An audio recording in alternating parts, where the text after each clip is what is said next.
श्रृंगारे विप्रलम्भाख्ये करुणे च प्रकर्षवत् माधुर्यम् आर्द्रतां याति यतस्तत्राधिकं मनः। तो ये हुआ कि विप्रलम्भाख्ये श्रृंगारे, विप्रलम्ब नाम के श्रृंगारे करुणे च, करुण रसे च माधुर्यम प्रकर्षवत् भवति। माने संभोग श्रृंगारापेक्षया विप्रलम्भ श्रृंगारे प्रकर्षवत्, और विप्रलम्भ श्रृंगारापेक्षया करुणे च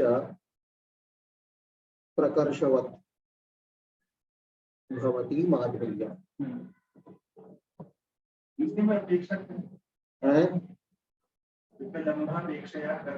हाँ, विप्रलम्ब श्रृंगारापेक्ष, विप्रलम्ब श्रृंगारे यत् करुणम यत् माधुर्यम भवति तस्मात् अधिकं माधुर्यम भवति। माने विप्रलम्ब श्रृंगार निष्ठम यत् माधुर्यम ततः करुण निष्ठे माधुर्ये प्रकर्षः। माधुर्यस्य प्रकर्षः तत्र भवति। माधुर्यस्य धर्मः वर्तते प्रकर्षः, माधुर्ये प्रकर्षः भवति। माधुर्यं स्वयमेव धर्मः, तत्रापि धर्मः प्रकर्षः। तो माधुर्यं माधुर्ये प्रकर्षः भवति। संयोग श्रृंगारे माधुर्यं भवति किंतु तत्र प्रकर्षः न भवति। किंतु विप्रलम्भ श्रृंगारे माधुर्ये प्रकर्षः भवति। पुनश्च विप्रलम्ब श्रृंगार निष्ठे माधुर्ये यः प्रकर्षः वर्तते ततोपि अधिकः प्रकर्षः करुणनिष्ठे माधुर्ये भवति। करुणनिष्ठ माधुर्य में प्रकर्ष अधिक। तो इसमें कारण देते हैं यतः, यतः तत्र माने विप्रलम्भाख्ये श्रृंगारे करुणे च मनः अधिकम आर्द्रतां याति। मनसि आर्द्रता अधिका भवति। रागादि जन्य कठोरता या वर्तते तेन कठोरता या वर्तते तया मुक्तः भवति अधिकम्। आर्द्र का मतलब है, मतलब भींग जाना, सरस हो जाना। तो उसमें सरस होता है जो पदार्थ, तो उसमें क्या होता है, अवयवों में शिथिलता आती है, शैथिल्य आता है। तो काठिन्य का अभाव ही आर्द्रता। तो मन में, अंतःकरण में काठिन्य क्या है, तो रागत द्वेषादि रागत द्वेष आदि जो है वही कठोरता है। और रागत द्वेषादि विशिष्ट जो मन है वह कठोर कहलाता है। इसमें तो अपेक्षा चलता है कि अपेक्षा करुण में अधिक माधुर्य है। हाँ, तो उसमें तो अधिक मधुरता आती है, इसमें है। इसमें कारण क्या है, क्योंकि करुण रस के आस्वाद में मन जो है अधिक आर्द्र होता है। श्रृंगार की अपेक्षा विप्रलम्ब संयोग श्रृंगार की अपेक्षा विप्रलम्ब श्रृंगार में ये अधिक आर्द्र होता है। और मुझे आधिक्य और न्यूनता ये सापेक्ष धर्म है ना। हाँ, अब वो जो अधिक है हाँ, वो सबसे अधिक ऐसा नहीं हो सकता। हाँ, वहाँ प्रश्न होगा कि कस्मात् अपेक्षा है। हाँ, हाँ, कस्य अपेक्षा है, कस्य अपेक्षा है, कस्य अपेक्षा है। अधिक है, ये जैसे कहेंगे कि ये अधिक है, तो अधिक है तो किससे अधिक है? हाँ, कि किससे वो अधिक है, निरधिक या निरतिशय तो नहीं कहेंगे, तो अधिक होगा। तो संयोग श्रृंगार के आस्वाद में से मन में तो आर्द्रता होती है, लेकिन उससे आर्द्रता विप्रलम्ब श्रृंगार के आस्वाद से होती है, और उससे भी अधिक करुण के आस्वाद से होती है। तो अधिकम सब में लगाएंगे कि यतः संयोग श्रृंगारापेक्षया विप्रलम्ब श्रृंगारे मनः अधिकम आर्द्रम भवति, एवं विप्रलम्ब श्रृंगारापेक्षया करुणे करुणास्वादेन करुण रसस्य आस्वादेन अधिकम आर्द्रम भवति। यही ये हुआ। तो मन की आर्द्रता में जो तारतम्य है, यही बतलाता है कि माधुर्य का भी तारतम्य उसमें है।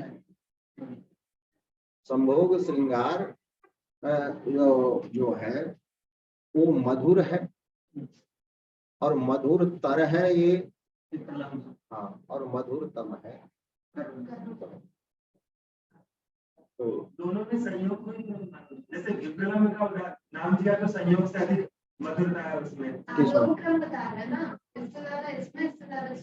लेकिन विप्रलम्ब करुण में भी अपेक्षा है, करुण की अधिक है, तो उसका कारिका में तो नहीं, कारिका में अपेक्षा शब्द नहीं,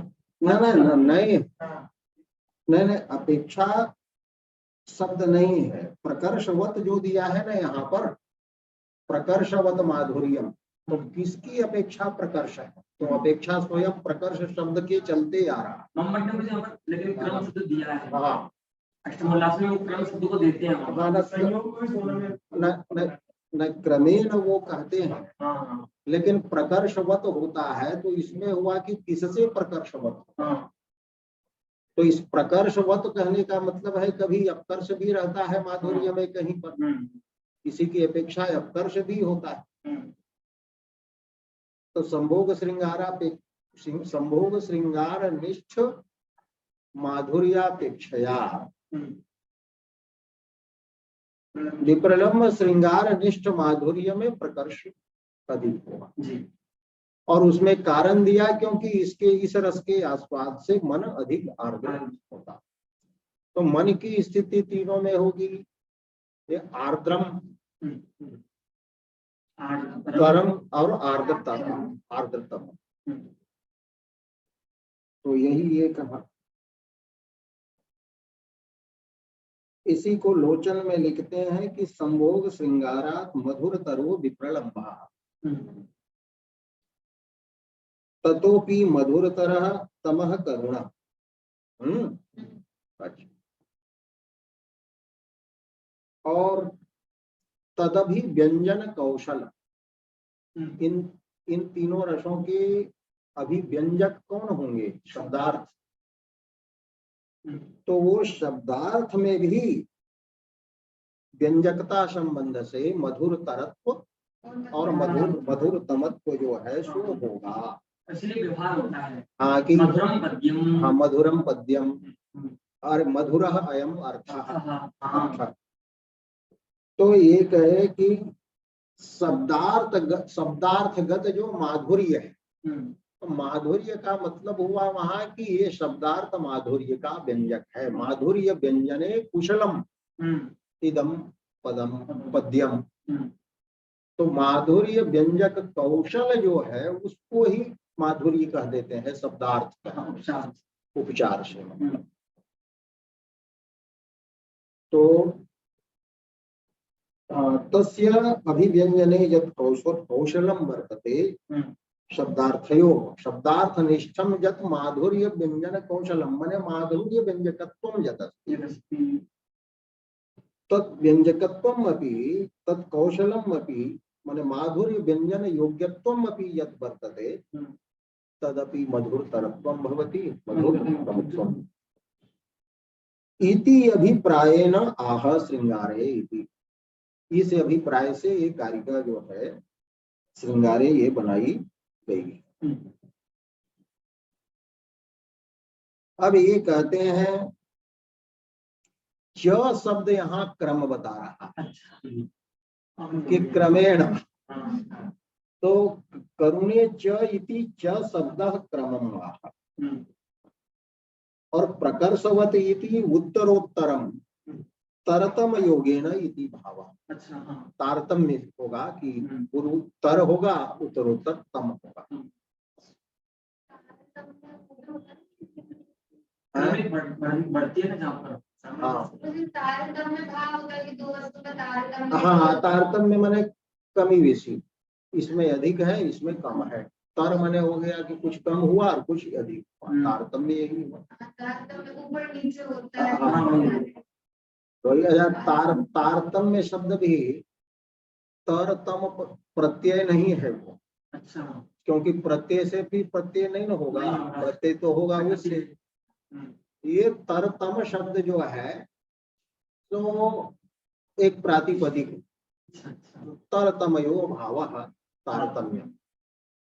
तो तरतम शब्द जो हुआ वही एक प्रकार से वो कमी बेशी का, अल्प और अधिकता का, हाँ, बोधक मतलब।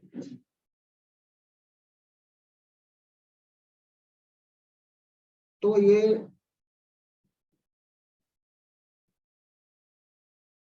संयोगादि निष्ठ माधुर्य निष्ठ जो प्रकर्ष है, तो वो प्रकर्ष में कारण बताते हैं क्योंकि मन की आर्द्रता। अब आर्द्रता का करते हैं कि आर्द्र शब्द का ये बैठता नहीं है, आर्द्र व्यवहार तो होता है जल जल जल युक्त जो जल संयुक्त द्रव्य जो है उसके लिए।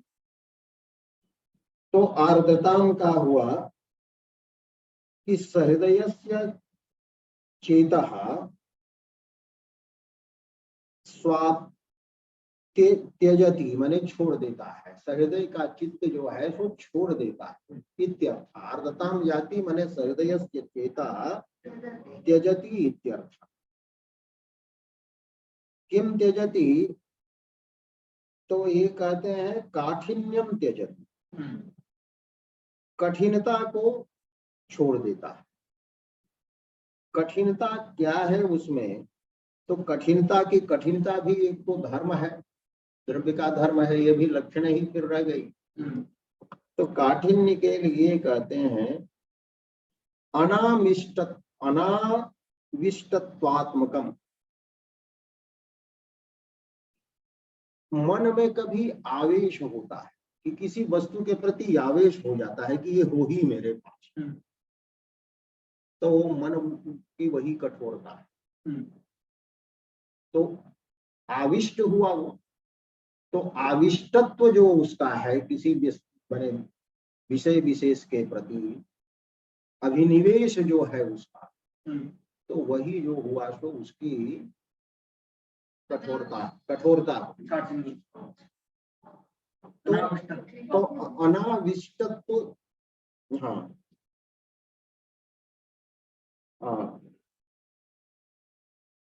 ना, ये हुआ उल्टा ही हमने कह दिया कि अनाविष्टत्व जो है वही उसका है। तन्मयी भाव, तन्मयी भाव। हाँ, तो अनाविष्ट चित्त रहता है, तो अनाविष्ट चित्त जो होगा उसी को हम कहेंगे कि वो आर्द्र है, कठिनता से ये रहित। नहीं, यहाँ पर जो हाँ काठिन्य में करेंगे, माने अनावेश जो है वो है काठिन्य। हाँ ठीक है। अनावेश जैसे कि जैसे तमोगुण से अधिक अवरुद्ध रहता है तो किसी विषय में प्रवेश ही नहीं करेगा। जैसे कि कठोर कोई वस्तु होती है तो कठोर वस्तु में कोई पदार्थ प्रवेश नहीं करता है, बड़ा प्रयत्न करना पड़ता। तो अनाविष्टता जो है वही कठिनता, हाँ। लेकिन इसमें चित्त प्रवेश कर जाता है जो रहता है। हाँ, तो आर्द्र हो जाएगा, तो आर्द्र में जैसे कि सब प्रवेश हो जाता है। तो ये है।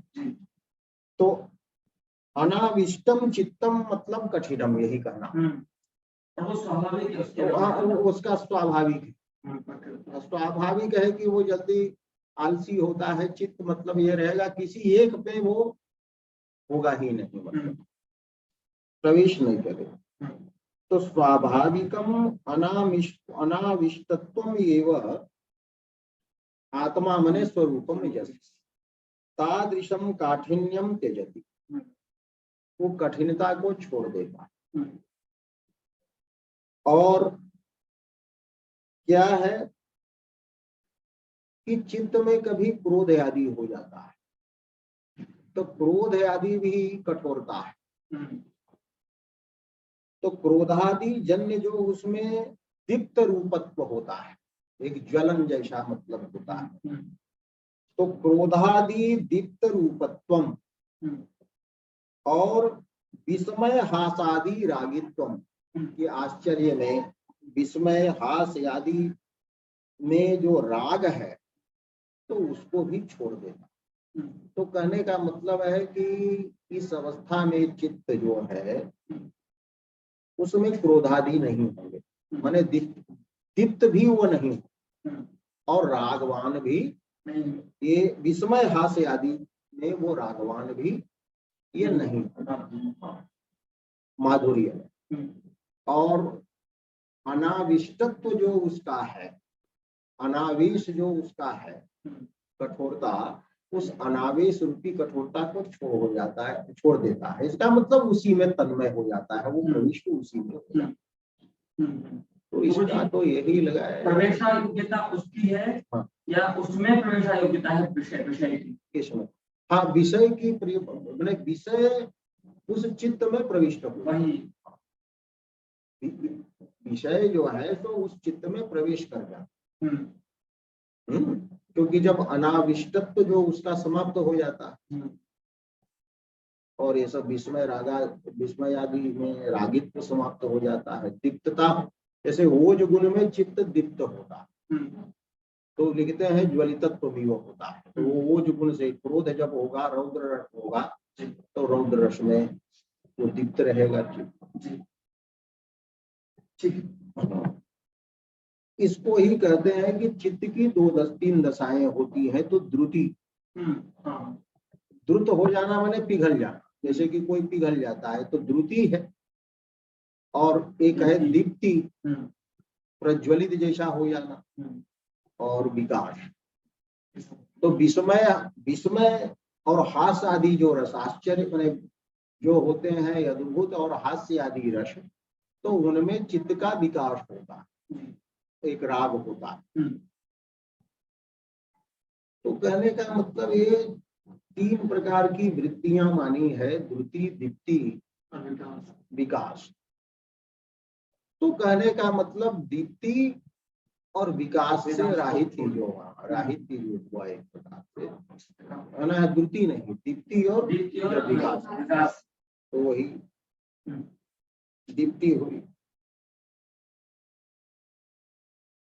तो चित्तस्य अनाविष्टत्वं काठिन्यम वर्तते और ये तक चित्तस्य स्वाभाविकम वर्तते। ऐसे होता है ना, जैसे कि कोई कुछ बोल दिया है किया तो देखते हैं कि समझ में बात नहीं आती, माने चित्त उसमें प्रवेश नहीं करता, तो अनाविष्ट होना उसका स्वभाव है। तो यही है कि आचार्य लिखते हैं, जो कहते हैं वही वाला देखना। वहाँ पर जितना कि थोड़ा विपरीत करता है क्या अपने चित्त के बारे में क्या उसमें हृदय का जो चित्त होता है उसमें अनावश्यकता उसका स्वभाव नहीं होता। नहीं, उसका स्वभाव होता है कि विषय प्रवेश, विषयावेश। नहीं, तो चित्त तो सहृदय हो या कोई भी हो, त्रिगुणात्मक है ना वो, तो अनावेश तो होगा भी कभी। कभी हो सकता है, स्वाभाविकम बोल रहे हैं, स्वाभाविकम। नहीं, अनाविष्ट होना उसका स्वभाव है। मुझे अनाविष्ट से क्या अर्थ लेते हैं? प्रवेश राहित्य ले रहे हैं ना? हाँ हाँ, तो प्रवेश राहित्य तो विषय में कभी ऐसा चित्त का देखा नहीं। योगियों के चित्त में होता है वो तो। योगियों के चित्त में होता है चित्त का अनाविष्टत्व। न तो हाँ, तो अनाविष्टत्व तो उसका स्वभाव है ना। तो अपने स्वभाव में तो उपस्थित होता है ना योगियों में। मान लिया जाए योगी का चित्त है, तो योगी का चित्त जो होगा अनाविष्ट होगा। तो अनाविष्ट तो स्वभाव, अपने चित्त अपने स्वभाव में आ जाता है। लेकिन ये सहृदय जो है ना, सहृदय के चेतवा। अच्छा, ठीक है। स्वाभाविक जो है वहाँ सहृदय की अपेक्षा से नहीं है, वो चेतन सामान्य की बात है, सामान्य चित्त की अपेक्षा। हाँ, ठीक है। और सहृदय यहाँ कहना इसलिए है क्योंकि काव्य की बात है, इसलिए ये योगी का चित्त तो है ही नहीं, इसलिए सहृदय उसको दे। माने कोई भी चित्त हो उसका अनाविष्टत्व स्वभाव है। हमको लगता है इसीलिए कि तथा स्वरूपे अवस्थानम, चित्त अपने स्वरूप में अवस्थित हो जाता है। तो यदि उसका स्वभाव नहीं होता तो अपने स्वभाव में आएगा कैसे? माने चंचलता एक प्रकार की विकृति है उसकी, है कि इसमें भी प्रवेश करना, उसमें भी करना, उसमें भी करना। लेकिन इस समय अनाविष्टत्व को छोड़ दो। तो सहृदय योगी नहीं ना है, सहृदय योगी नहीं है। वहाँ तो लक्ष्य है, क्या वहाँ तो यही लक्ष्य है। कौन? हाँ, लक्ष्य हो तो योगी के लिए अलग है, और ये तो योगी के लिए नहीं लिखा जा रहा है। इसका अधिकारी जो है सो सहृदय। समाधिस्थ होना है तो अंत में आनंद। हाँ, तो समाधिस्थ होना अंत में है।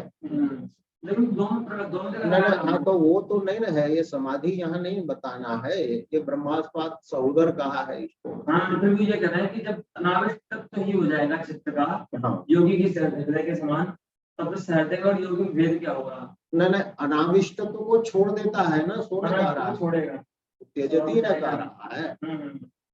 योगी का तो अनाविष्टत्व हो जाएगा, ये अनाविष्टत्व को छोड़ देगा और उसी में रम जाएगा, चित्त में द्रुति हो जाएगा। हाँ, ठीक।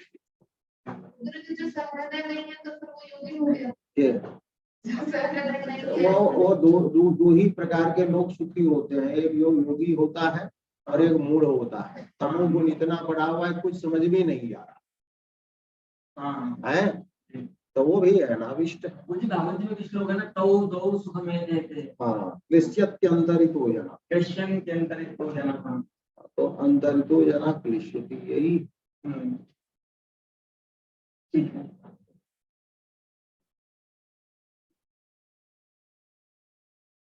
इससे पता चला इनका दर्शन यदि निकालेंगे हाँ, कि चित्त जो है अनावेश उसका स्वभाव, माने शांत रहना उसका स्वभाव। ये न हुआ कि अपने स्वरूप में प्रतिष्ठित तभी होगा, स्वरूप उसका है। हाँ, स्वरूप में उसका चित्त ही ना स्वरूप में अपने स्थित होता है। तो ये विकार जो आता है चित्त में, वो फिर संयोग से संस्कार से तो सहृदय में भी तो संस्कार है ना, प्रत्यादि का संस्कार है, तभी तो स्थिति है। कितने से सोचना पड़ता है फिर।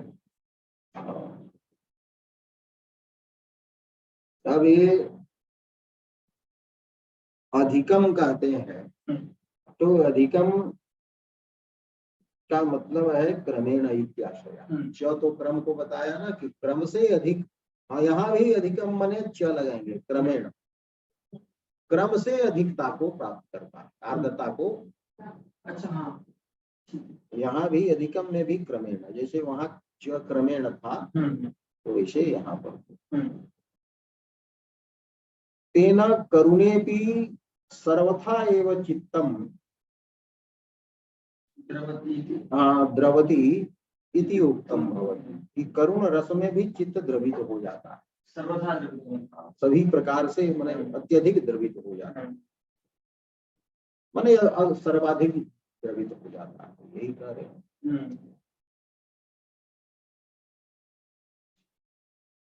अब ये कहते हैं कि यदि करुण में भी मधुरता है तो पहले श्रृंगार एव कहे थे आप। श्रृंगार एव मतलब हाँ, प्रल्हादो रसः। तो एव से तो व्यवच्छेद हो गया कि श्रृंगार भिन्न में तो माधुर्य होता ही नहीं है। यहाँ उसके अपेक्षा अधिक माधुर्य बता रहे हैं। तो ननु करुणेपि यदि मधुरिमा अस्ति तर्हि पूर्वकारिकायां श्रृंगार एव इति एवकारः किमर्थः, एव आपने क्यों दिया। तो कहते हैं उच्यते कि एव से कि न यनेन एवकारेण रसांतरम व्यवच्छिद्यते, रसांतर का व्यवच्छेद यहाँ इष्ट नहीं होता। अपितु ये बताना है कि आत्मभूतस्य रसस्यैव परमार्थतो गुणाः माधुर्यादयः। अच्छा, एव से यहाँ रसांतर का व्यवच्छेद ना हो करके शब्दार्थ, हाँ शब्दार्थ का व्यवच्छेद मानेंगे कि श्रृंगार में ही होता है, अर्थात रस में ही होते हैं ये माधुर्य गुण जो है सो रस में ही होता है, शब्दार्थ में नहीं। अपितु आत्मभूतस्य रसस्यैव परमार्थतो गुणाः माधुर्यादयः। और उपचारेण तो शब्दार्थ है, शब्दार्थ में उपचारता हो कह सकते हैं, वही व्यंजकत्व से संबंध से। इति एवकारेण द्योत्यते, एवकार से यहाँ ये द्योतित होता, यही इनका अभिप्राय लगाया, उनको बचाया, मतलब व्याख्यान किया ऐसे करके हैं। ऐसे तो संदेह है ना भाई कि श्रृंगार ये बड़ी शंका है। ये क्या हो रहा था, रस ये वो कुछ कह देते हैं, ये रस में ही होते हैं। तब आचार्य को लिखा गया, माधुर्य शुरू किए, तो ये ऐसे ही हुआ।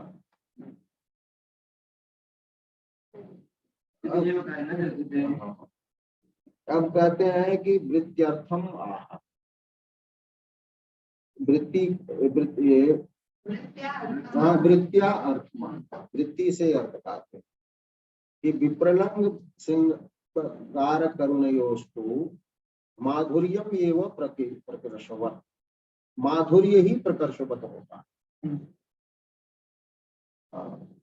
सहृदय हृदयावर्जनाति शय निमित्तत्वात्, आवर्जन कर देना माने झुका देना, किसी व्यक्ति को आवर्जयति, अपने ओर आकृष्ट कर ले, ये सहृदय के चित्त को अपनी ओर आकृष्ट कर लेता है, अर्थात सहृदय का चित्त इसमें अविष्ट हो जाता, अनाविष्ट तो को छोड़ दिया, इसमें आवर्जित हो गया, तो ये आकृष्ट कर लेगा, मतलब तो आकर्षण शक्ति इसमें ये है। उसका जो अतिशय है, हाँ, कि सहृदय हृदयस्य आवर्जनस्य, आवर्जन तो होगा उसमें भी, संभोग श्रृंगार में भी होगा, लेकिन इसमें संभोग श्रृंगारापेक्षया अधिक, तो वर्जनस्य अतिशय निमित्तत्वात्, कहने का मतलब सहृदय हृदय के आवर्जन के अतिशय का निमित्त होता है ये माधुर्य, तो निमित्तत्व रहेगा माधुर्य में। तो यही कहे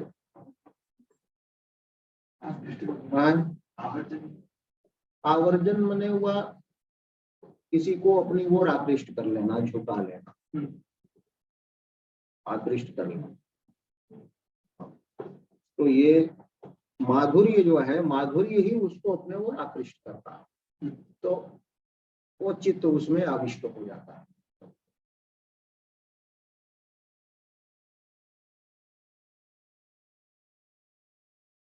तो है रौद्रादयो रसादित्या लक्ष्यन्ते काव्यवर्तिनः तद व्यक्ति हेतु शब्दार्था वाश्रित्यो यो विवक्षितम्।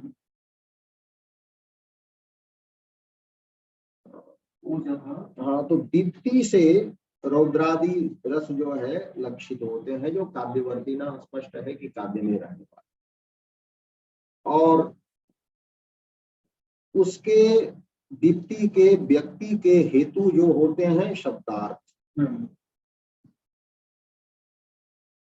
उनमें भी ओज गुण जो है आश्रित होता है, आश्रित्य ओज व्यवस्थित। तो ये ओज गुण का यहाँ पर ये लक्षण है।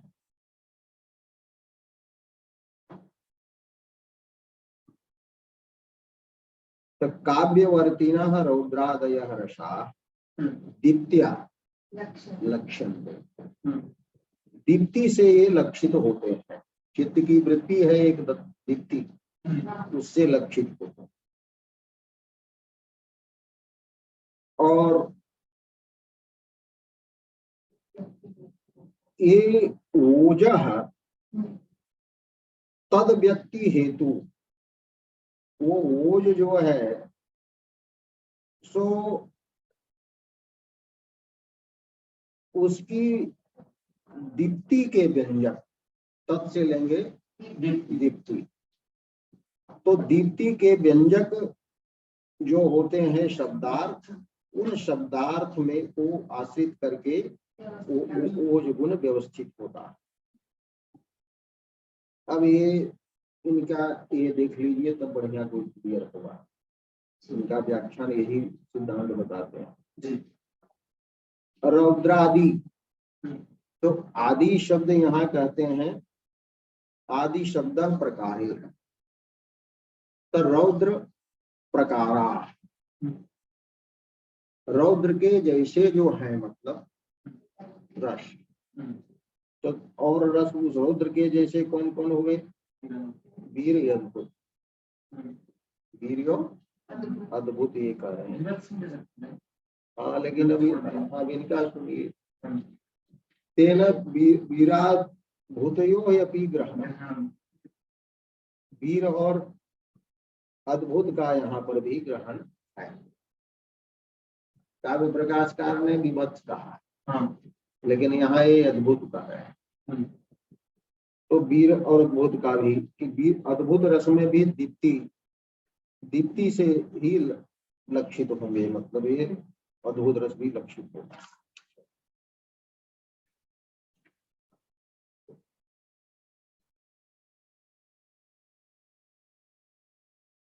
अब कहते हैं कि दीप्ति का मतलब हुआ, ये कहते हैं कि क्रोधस्य एव उद्दीपन विभावत्वम कृतम। 221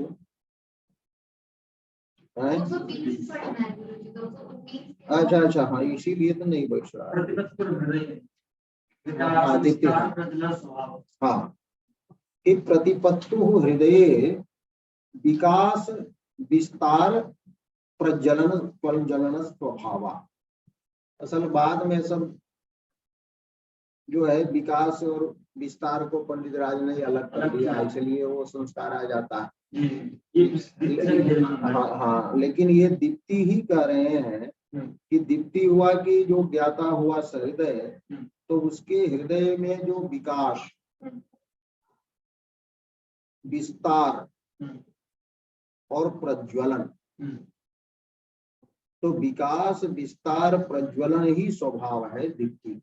माने दीप्ति के चलते चित्त में विकास होगा, चित्त विकास हुआ, माने चित्त का विकास, चित्त का विस्तार, चित्त का प्रज्वलन, दीप्ति है। ये दीप्ति है। विकास और विस्तार में क्या भेद करेंगे? विकास और विस्तार, विकास में हुआ कि जैसे कि पुष्प का विकास होता है, तो विकास हुआ कि पंखुड़ियां हैं वो खिल गई, लेकिन वो पुष्प जो है वो तद्देश में ही, और विस्तार हो गया कि फैल जाए अनेक देशों में, मतलब ये चला जाए है। तो विकास हुआ कि मतलब एक प्रकार का शिथिल संयोग, मतलब जो है ना वो नाश हो। विस्तार में मतलब देशांतर प्राप्ति सब जो है कि पुष्पवत विकास हुआ और हाँ फैल गया, विस्तार हो गया, देशांतर चला गया। तो इन्हीं को कहते हैं दीप्ति।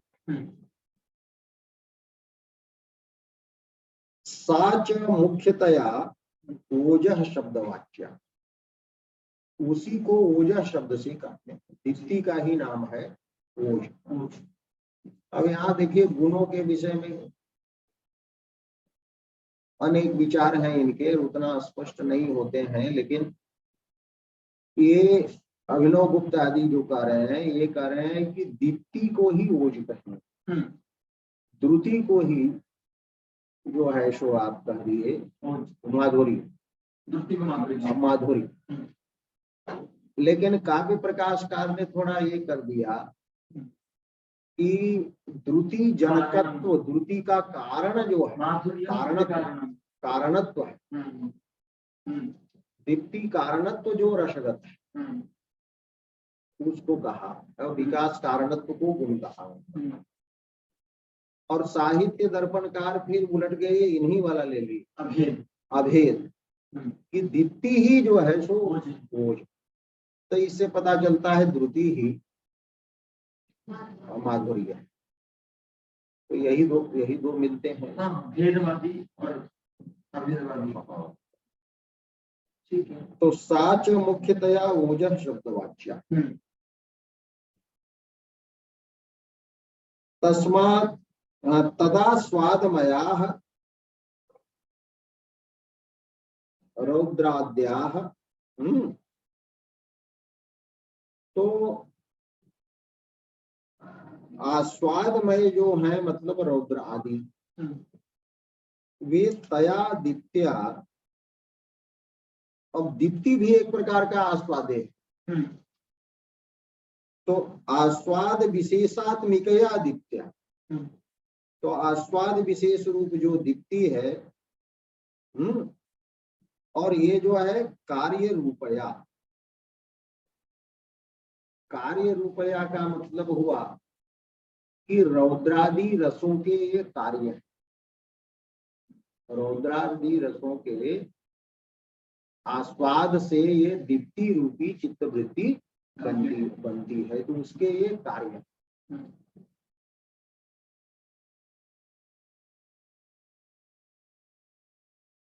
कि तदा स्वादमया रौद्राद्या रसा, माने दीप्ति के आस्वादमय, माने दीप्ति विशिष्ट आस्वादमय मतलब रस, ये जो है रौद्रादि। और कहा कि काव्यवर्ती ना ये थे लक्षण थे, तो लक्षण थे का मतलब हुआ पृथक तया ज्ञायन। रौद्र आदि रस जो है अन्य रसों से पृथक रूप से ज्ञात होते हैं। क्यों? दीप्ति रूप धर्म के चलते। तो दीप्ति के चलते पृथक ज्ञात होते हैं।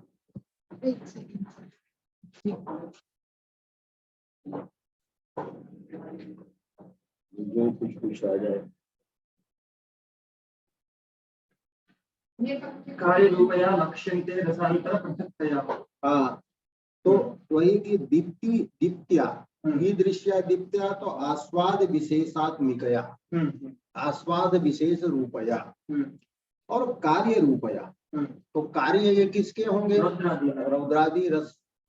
हाँ, रौद्रादि रस जन्य ये है। तो रौद्र माने दीप्ति जनकत्व जो है एक प्रकार से इन्हीं रसों में होता है। तो इसलिए दीप्ति जनकत्वेन एते रौद्रादय रसा अन्येभ्य रसेभ्य लक्ष्यन्ते माने पृथक्तया ज्ञायन्ते, रसांतरात् पृथक्तया।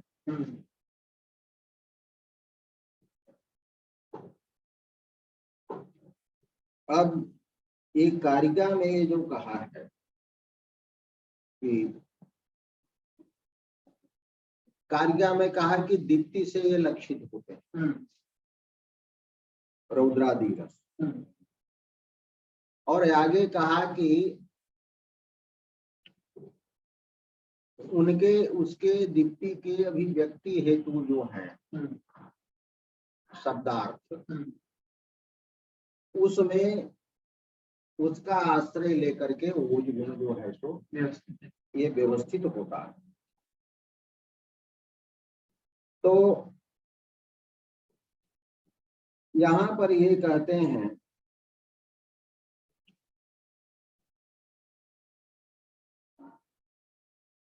कि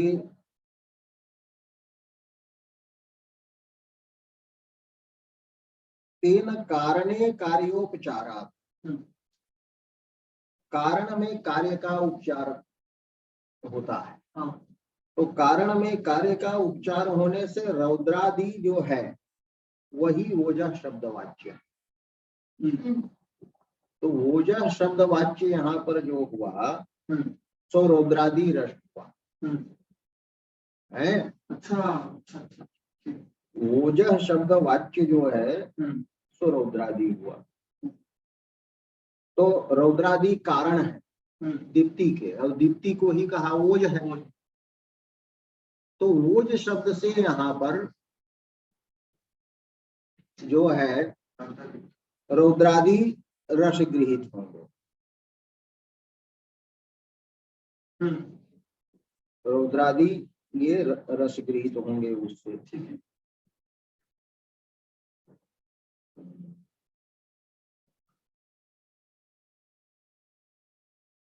अच्छा, हाँ, ये बता रहे हैं कि ओजः का प्रयोग कहीं पर हो जाता है इति के लिए, गुण के लिए न, ओजः का प्रयोग तो गुण के लिए। हाँ, बस यही प्रश्न है। यही है कि ओजः शब्द का प्रयोग कहीं पर गुण के लिए माने दीप्ति के लिए, दीप्ति के लिए, और कहीं कहीं ओजः का प्रयोग रस के लिए हो जाता है, क्योंकि हाँ क्यों दीप्ति के जनक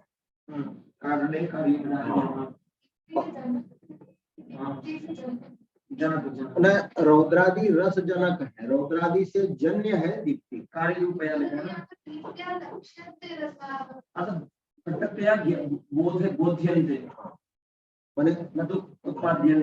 रौद्रादि रस जो है वो स्वजन्य दीप्ति से अन्य रसों से पृथक रूप से लक्षित कारान्तरेभ्यः पदार्थेभ्यः पृथक् बोध्यते। तथैव अत्र कार्यरूपया दीप्त्या तत्कारणं रौद्रादिः पृथक् ज्ञायते। जैसे पट रूपेण कार्येण तंतु रूपः पदार्थः अन्येभ्यः पदार्थेभ्यः पृथक्तया ज्ञायते। कार्य से कार्य भी भेदक होता है पदार्थ। अच्छा, और कारण में कार्य का उपचार करेंगे तो ओज शब्द वाच्य रौद्रादि रस भी हो सकते हैं। तो कहीं प्रयोग आएगा कि अयम ओजः रसा, तो ओजः माने रस के लिए कहीं हो। अब फिर कहीं पर ओज का प्रयोग होगा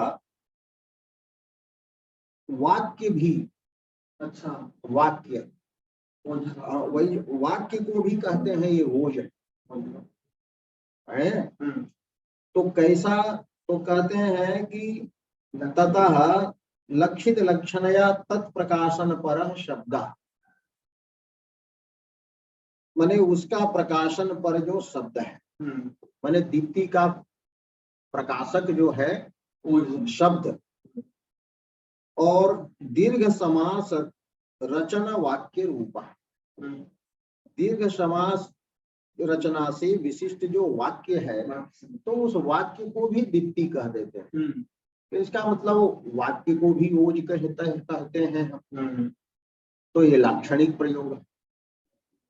और हम रौद्रादि रसों को भी ओज कहते हैं कहीं, तो ये भी लाक्षणिक प्रयोग जी।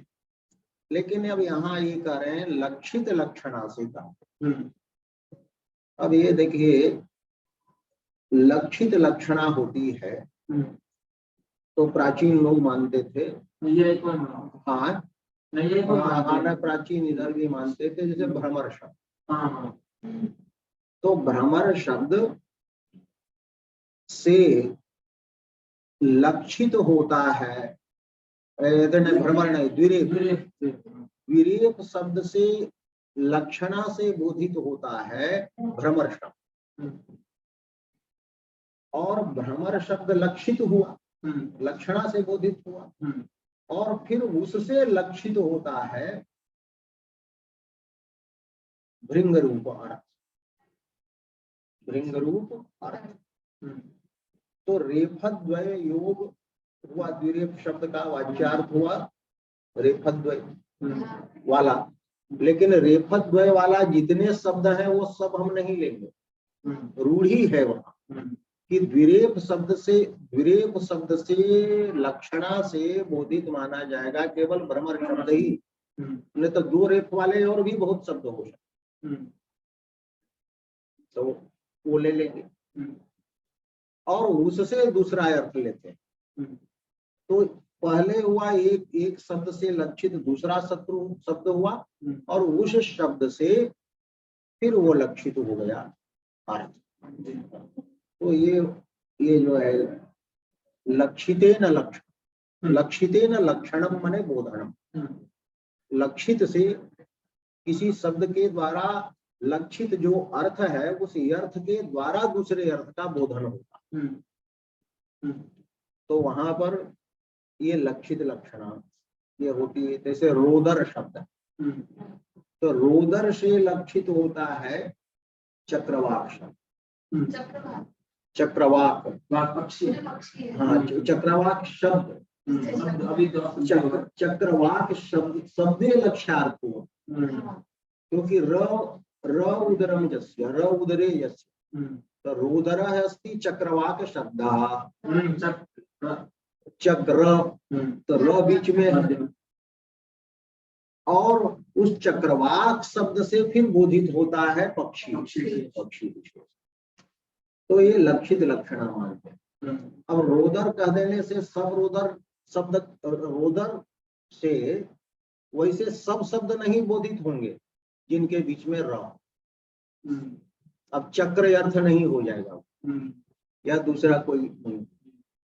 और ये रूढ़ी होनी चाहिए, अपने मन से नहीं कहेंगे कि द्विकः, तो द्विकः शब्द की लक्षणा हम करेंगे कोकिल में, कोकिल शब्द। और कोकिल से या काकः, काक भी है, तो द्विकः शब्द में लक्षित लक्षणा नहीं होगी, क्योंकि द्विक शब्द की रूढ़ी उस शब्द में नहीं है, वो शब्द में नहीं। तो ये प्रश्न आपको हुआ था शास्त्रार्थ में, हाँ, कि द्विरेफवादी पद को फिर लक्षण माननी ही नहीं चाहिए। हालांकि खंडन तो यही कभी किया होगा ना बाद में मोहम्मद आदि ने और उसमें यहाँ भी लक्षणा, क्योंकि कोर्स कह रहा है मनुद्रेफा इत्यादि, हाँ, भ्रमर अर्थ में शक्ति बता रहा है उस पद की, हाँ, तो फिर क्यों लक्षण मानी जाए? हाँ नहीं, वो अलग बात है। लेकिन ये वाली जो है कि व्याकरण को यदि शक्ति ग्राहक आप पहले मान रहे, तो व्याकरण जब शक्ति ग्राहक है तो र उदरे जस्य, उदरम जस्य, उदरे जस्य सब उदरा, तो ये वाच्यार्थ हुआ ना। कोश वाली बात अलग है। व्याकरण तो शास्त्रीय प्रसिद्ध होगा तो नियमन रहेगा, व्याकरण तो केवल हाँ रूढ़ार्थ का, वो रूढ़ार्थ का बोध कराता है। तो ये ऐसे प्रयोग पहले होते रहे हैं। अच्छा, हाँ, तो इसलिए प्राचीनों ने लक्षित लक्षणा माना, तो मत मानिए, लेकिन लक्षित लक्षणा ऐसे करके वो माना। इसीलिए माघ ने लिखा है कवियों ने, तुरंग कांता मुख हव्यवाह।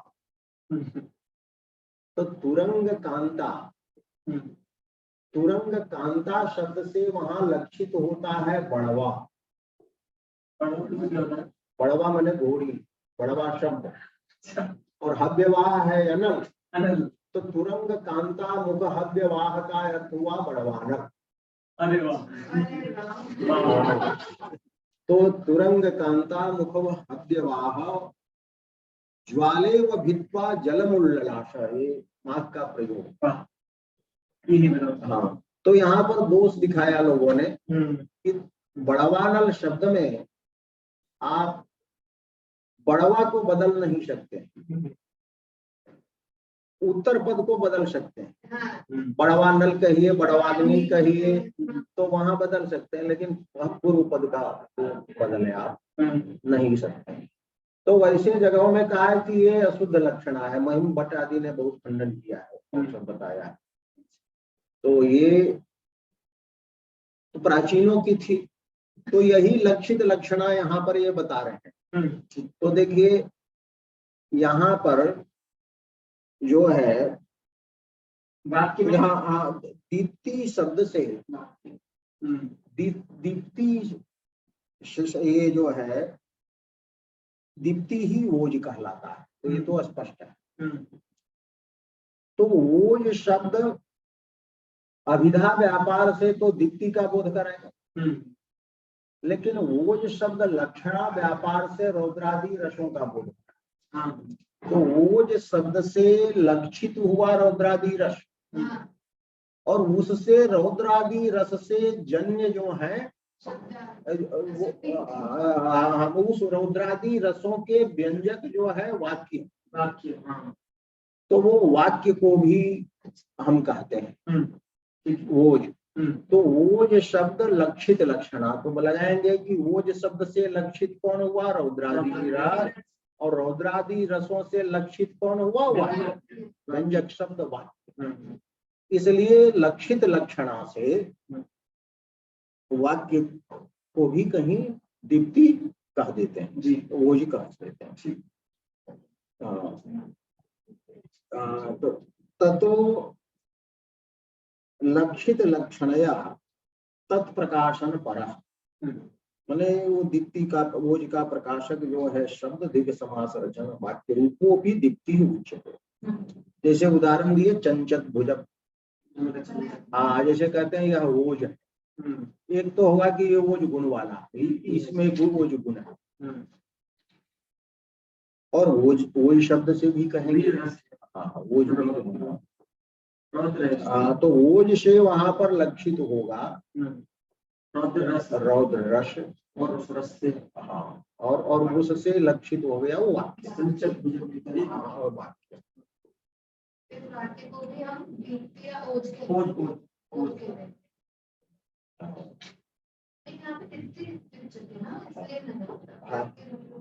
हाँ वाक्य को भी दीप्ति कहेंगे। तो हाँ समझ ये कहेंगे कि वाक्य में वाक्य है दीप्ति या ओज, ऐसा व्यवहार माने होता है। यही ये बता रहे हैं, हम व्यवहार मिला नहीं है लेकिन यही कह रहे हैं। तो अब एक वाक्य देख लीजिए, यथा चंचद इत्यादि। अच्छा अब कहते हैं वो तो छोड़िए दीर्घ समास रचना वाला, कि समास की अपेक्षा नहीं करने वाला भी ये अर्थ भी कहलाता है। अर्थ को भी दीप्ति कहें, हाँ क्योंकि अर्थ भी दीप्ति का व्यंजक माने ओज का व्यंजक होता है। तो तत्प्रकाशन पर, वो दीप्ति का प्रकाशन परक जो अर्थ है वो अर्थों भी लक्षित लक्षणा से ही दीप्ति रीति उच्यते। तो कैसा अर्थ? तब प्रसन्न गमक वाचक शब्द ही अभिधीयमान। प्रसन्न शब्द किसको कहेंगे? मुख तो शब्द का होता नहीं कि हंसते हुए देखेंगे, हाँ जो शब्द तुरंत पहचान में आता। समास में जब पढ़ता है तो शब्द पहले पहचान में नहीं आता। चंचत भ्रमक, चंचत भुजक, भ्रमित चंड गदा भी आता तो तोड़ना पड़ता है ना, और समास नहीं रहने पर पद तुरंत मैंने ज्ञात हो जाते हैं। हाँ प्रसन्न जल है, तो प्रसन्न जल है तो जो है उसमें सब कुछ दिख जाता है। तो स्पष्ट रूप से प्रतीयमानता माने ज्ञान विषय हो जाना, यही उनकी है प्रसन्न शब्द। तो प्रसन्ना गमका माने व्यंजका, ये शब्दावाचक माने शब्दा। तो उन शब्दों के द्वारा अभिधीयमान जो हाँ समासानपेक्षी भी जो अर्थ है वो दीप्ति होगा।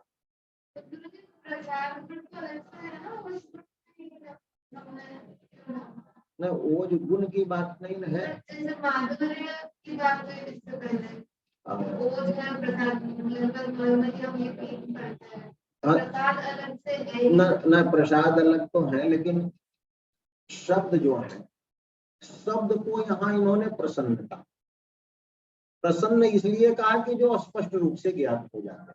अगर दीप्ति नहीं हो रही तो मत मान लीजिए, अगर उस प्रकार की आपकी ओर से दीप्ति नहीं हो रही है, चित्त की ओर नहीं हो रहा है, न दीप्ति होगी कहीं पे, लेकिन जैसे जो बोले ना कि प्रसाद नहीं, प्रसाद के लक्षण को क्यों ला रहे हैं आप बता, क्योंकि प्रसन्न वाक्यता तो प्रसाद का लक्षण है। हाँ वो ठीक, लेकिन प्रसन्न वाक्यता जब लक्षण है प्रसाद का, जब वहां पर विकास हो चित्त का। हाँ अब हाँ विकास, जहाँ मैं ये कहना मैंने प्रसन्न शब्दों से जहाँ चित्त का विकास, वही प्रसाद बना होगा।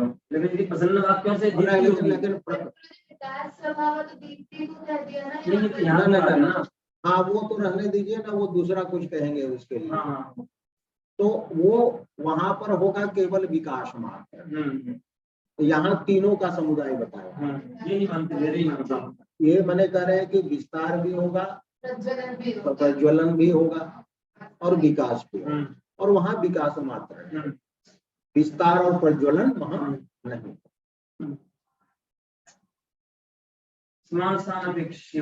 हाँ वो भी दीप्ति कहा जाएगा,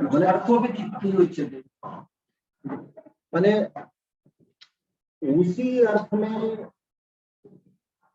वो जो व्यंजकता होगी जिसमें जो अर्थ या जिस अर्थ में दीर्घ समास वाक्य से अभिधेयता होगी, ये बात नहीं है। नहीं, माने समास रहित वाक्य से भी जो उक्त है अर्थ, उसमें भी दीप्ति व्यंजकता हो सकती है, ये कोई अपेक्षित नहीं। अब अलग अलग वाक्य करके वो गाली ही दे रहा है, गुस्सा रहा है। अब यो यह शस्त्रम विभर्ति स्वभुज पांडवी नाम चमूनाम, तो प्रसन्न वाचक है यहाँ पर। लेकिन अर्थ तो देखिए, अर्थ देखिए, अर्थ जो है सो वो चित्त को जला रहा है, तो वो भी कहा जाएगा यथा यो यह इति। तो इसका मतलब हुआ ये ओज गुण के लिए केवल कह रहे हैं, लेकिन ये सभी गुणों में लागू। ये कहने का मतलब है माधुर्य का व्यवहार वाक्य के लिए भी हो सकता है, अर्थ में भी हो सकता है, हाँ शब्द के लिए भी हो सकता है, अर्थ के लिए भी हो सकता है, और रसों के लिए भी, हर गुण के लिए तो तो यही है। अब ये अपने यहाँ तो कह दिए कि तत्प्रकाशन पर शब्द दीर्घ समास रचना अलंकृतम वाक्यम। हाँ तो मूल में तो ये यहाँ बता ही दिए, चंचत भुजक बता दिए, चंचत भुजक की वो व्याख्या करेंगे अपने तरफ से, तो ये रहने दीजिए। और आगे भी बोल दिए, हाँ ये आगे वाली बात, मूल की बात पहले ही बता, तत्प्रकाशन परश्चार्थों अपेक्षित दीर्घ समास।